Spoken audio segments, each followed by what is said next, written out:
नमो नमः। आप सभी का संस्कृत कक्षा में बहुत बहुत स्वागत है। भवतां सर्वेषां संस्कृत कक्षायां स्वागतम अस्ति। विद्यार्थियों, आज हम चर्चा करने जा रहे हैं हितोपदेश मित्र लाभ की बूढ़े बाघ और पथिक की कथा के बारे में। हमने अभी तक ये पढ़ लिया है कि जो बाघ है वह सोने का कंगन लेकर के बैठा है एक तालाब के किनारे और आने जाने वालों से कह रहा है कि आइए और सोने का कंगन ग्रहण कीजिए। पथिक जो है वह उसके पास जाता है और बाघ अनेक शास्त्रोक्त वचनों के द्वारा उस पथिक को इस बात के लिए तैयार कर लेता है कि आप मुझ पर विश्वास कर सकते हो, आप आइए इस तालाब में स्नान कीजिए और स्नान कर कर मुझसे ये सोने का कंगन स्वीकार कर लीजिए। इसी क्रम में वह आगे कहता है, ततो यावत असौ तद्वचः प्रतीतो लोभात् सरह स्नातुम प्रविशति तावन महापंके निमग्नः पलायितुम अक्षमः। ततः जब बाघ ने कहा कि जाइए और आप तो स्नान करके आइए और मैं आपको यह सोने का कंगन प्रदान कर दूंगा, आप इसको ग्रहण कर लीजिए।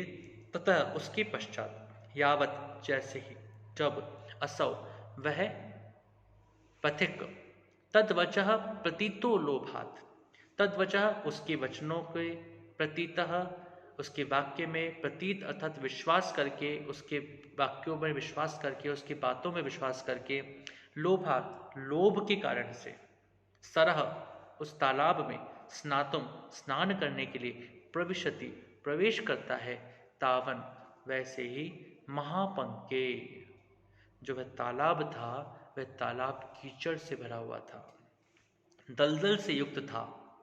और ऐसे दलदल रूपी वातावरण उस महापंक में, उस कीचड़ में निमग्न वह डूबने लगता है, वह मग्न होने लगता है, वह उसमें धंसने लगता है। और पलायितुम अक्षमः, और अब उसमें से पलायन करने में, उसमें से भागने में, उसमें से बचकर निकलने में अक्षमः अक्षम हो जाता है, असमर्थ हो जाता है। पंके पतितम दृष्ट्वा व्याघ्रो अवदत्, और जब वह बाघ ये देखता है कि वह जो पथिक है वह पथिक पंक अर्थात कीचड़ में अच्छे से फंस गया है, कीचड़ में अच्छे से गिर गया है। पंके पतितम, उस पंक अर्थात कीचड़ में पतितम गिरे हुए, दृष्टवा उस पथिक को देखकर, व्याघ्रो अवदत् व्याघ्र बोला, बाघ बोला, क्या बोला? अह महापंके पतितोसी, अरे अरे अरे, तुम तो बहुत बड़े कीचड़ में फंस गए हो, कीचड़ में गिर गए हो। अतः त्वाम उत्थापयामि, अरे अरे, अतः इसलिए त्वाम तुमको उत्थापयामि मैं उठाता हूं। इत्युक्त्वा ऐसा कहकर, शनैः शनैः धीरे धीरे उपगम्य उस पथिक के पास जाकर के, तेन व्याघ्रेण उस बाघ के द्वारा, धृतः उस पथिक को, सह पांथः जो वह पथिक था उस पथिक को पकड़ लिया और अचिंतयत, ऐसा उस बाघ के द्वारा पकड़ा हुआ वह पथिक जो है, उस पथिक ने अचिंतयत सोचा। क्या सोचा होगा? कि अब तो मृत्यु मेरे सामने है और मैं इतना अधिक शास्त्रों को पढ़ा हूँ, लेकिन आज वे शास्त्र भी मेरे काम नहीं आए क्योंकि मैंने लालच किया। इस बात को ही एक श्लोक के माध्यम से हितोपदेश के रचयिता नारायण पंडित जी इस प्रकार से लिखते हैं, न धर्म शास्त्रम पठति इति कारणम न चापि वेदाध्ययनम दुरात्मनः स्वभाव एवात्र तथातिरिच्यते यथा प्रकृत्या मधुराम गवाम पयः। इसका अन्वय इस प्रकार से होगा, दुरात्मनः धर्मशास्त्रम पठति इति कारणम न च वेदाध्ययनम अपि कारणम, किंतु अत्र स्वभाव एव तथा अतिरिच्यते यथा गवाम पयः प्रकृत्या मधुरम भवति। दुष्ट स्वभाव वाले पुरुष का हृदय परिवर्तन करने में धर्मशास्त्र या वेदादि ग्रंथ पढ़ना या उनका अध्ययन करना कारण नहीं बन सकता। यहाँ स्वभाव ही प्रबल होता है। जैसे गाय का दूध स्वभाव से ही मीठा होता है, वैसे ही जिनके मन में एक प्रकार से दुष्ट स्वभाव होता है, जो दुष्ट स्वभाव वाले होते हैं, वे दुष्ट स्वभाव वाले कभी भी अपने आप को बदल नहीं पाते हैं। वे भले कितना भी अध्ययन कर लें, कितनी ही बातों को सीख लें, कितना भी श्रेष्ठ शास्त्रों को जान लें, लेकिन वे कभी भी अपने स्वभाव को नहीं बदलते हैं, अपितु उन शास्त्रों का, उन धर्म शास्त्रों की बड़ी बड़ी बातों का, वेदाध्ययन के उन बड़े बड़े मंत्रों का भी अपने ही स्वार्थ पूर्ति के लिए प्रयोग करते हैं।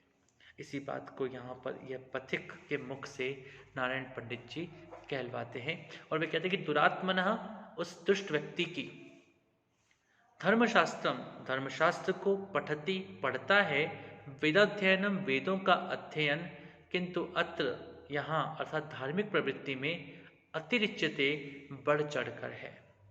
यथा जैसे गवाम, गाय का, पयः, दूध, प्रकृत्या, स्वभाव से, मधुरम, अमृत के समान मृदु होता है, मधुर होता है, स्वादु होता है। जिस प्रकार से गाय का दूध प्रकृति से ही मधुर होता है, स्वादिष्ट होता है, मधुर होता है, उसी प्रकार से जो दुष्ट लोग हैं, जो दुरात्म लोग हैं, जो दुष्ट स्वभाव वाले लोग हैं, वे दुष्ट स्वभाव वाले लोग भले ही कितना भी धर्मशास्त्रों को पढ़ लें, वेदों के अध्ययन को कर लें, लेकिन फिर भी उनका दुष्ट स्वभाव कभी भी दूर नहीं हो सकता है।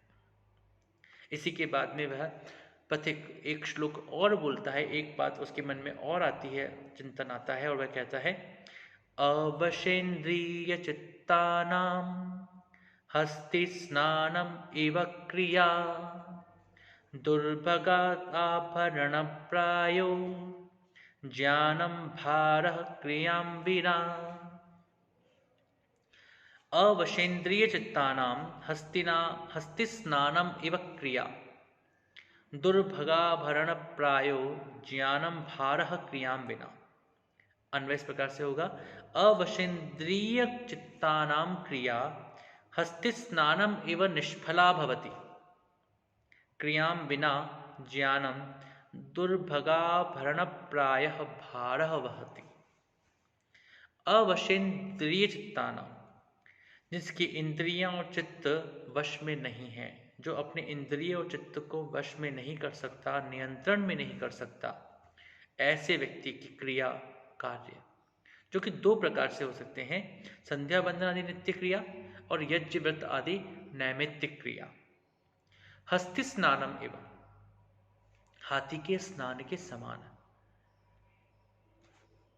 क्या हो जाती है, निष्फलम, बेकार हो जाती है, व्यर्थ है।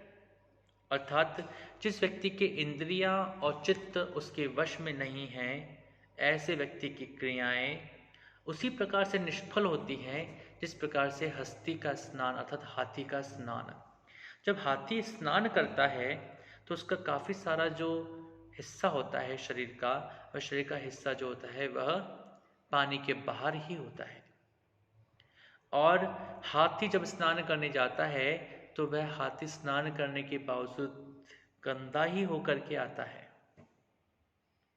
इसलिए जैसे हाथी का स्नान करना व्यर्थ है, निष्फल है, उससे उसकी कोई सफाई नहीं हुई है, उसी प्रकार से ऐसा व्यक्ति जिसके कि इंद्रिय और चित्त उसके वश में नहीं है, उसकी समस्त प्रकार की क्रियाएं, चाहे वे दैनिक क्रियाएं हों, चाहे वे नैमित्तिक क्रियाएं हों, वे समस्त क्रियाएं जो हैं वह उसके लिए व्यर्थ है, निष्फल है।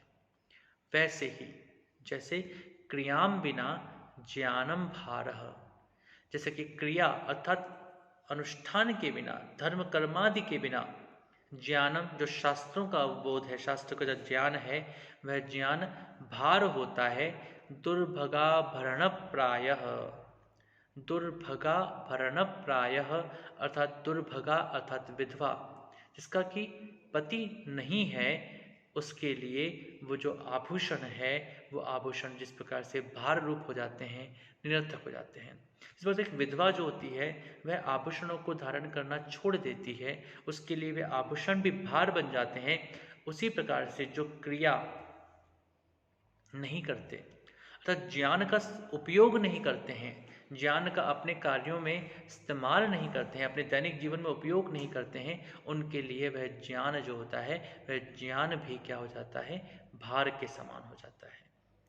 पथिक को लगता है कि मैंने कितने सारे शास्त्रों का अध्ययन किया था, कितनी अच्छी अच्छी बातों को सीखा था, लेकिन आज एक लालच के सम्मुख, एक लालच के सामने मेरा समस्त ज्ञान बेकार हो गया और मैं इस बाघ के चंगुल में फंस गया, इस बाघ के धोखे में आ गया, इस बाघ ने भी मुझे धोखा दे दिया, तो मेरा समस्त शास्त्र, समस्त ज्ञान मेरे तो केवल भार के समान ही रह गया, क्योंकि मैं उसका उपयोग तो कर ही नहीं सका।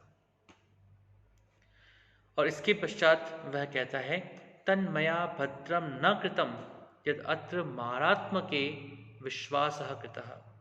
तन्मया इसीलिए, मया मेरे द्वारा, भद्रम भद्र कल्याणमय सुखद या मंगलमय न कृतम नहीं किया गया है, यत क्योंकि अत्र यहाँ मारात्मके हिंस्र स्वभाव वाले में विश्वासः कृतः मैंने विश्वास कर लिया, मैंने हिंसक स्वभाव वाले इस जानवर में विश्वास किया, इस बाघ पर विश्वास किया, इसलिए मेरे द्वारा उचित नहीं किया गया है, मुझे ऐसा नहीं करना चाहिए था और यह मुझसे त्रुटि हुई है, यह मुझसे बहुत बड़ी गलती हुई है और आज मैं इसी का जो एक प्रकार से नुकसान है या हानि है वो मुझे सहन करनी पड़ रही है और अब शायद मेरा जीवन जो है वह जीवन बचने वाला नहीं है।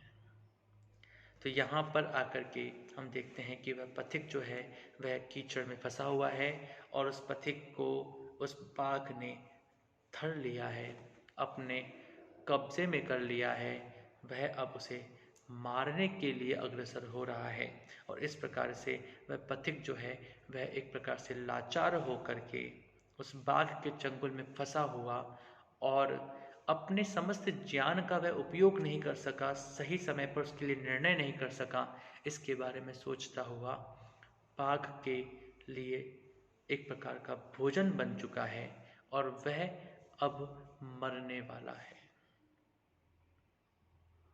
तो इस प्रकार से आज हमने इस घटनाक्रम, इस कहानी को किया है। इसका एक अंश थोड़ा सा और बचता है जिसको कि हम अगले पार्ट में पूर्ण करेंगे और इस प्रकार से हम वृत्त व्याघ्र और पथिक की कहानी को पूर्ण कर सकेंगे। आप इन वीडियोस को देखते रहें, अगले अंश को भी देखना ना भूलें।